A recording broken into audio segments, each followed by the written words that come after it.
सोलापुरातील भारतरत्न इंदिरा गांधी क्रीडा संकुलाच्या पार्क मैदानाबाबत महापालिका आणि महाराष्ट्र क्रिकेट असोसिएशन यांच्यातील वाद पुन्हा ऐरणीवर आला आहे.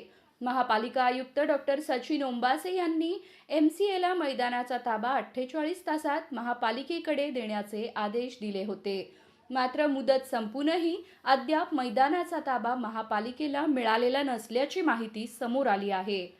4 सप्टेंबर 2025 रोजी क्रीडा संकुलाबाबत एमसीए सोबत करार करण्यात आला होता. मात्र या कराराच्या मुद्रांक शुल्कापोटी सुमारे 3.5 कोटी रुपयांची रक्कम भरली नसल्याचा मुद्दा समोर आला.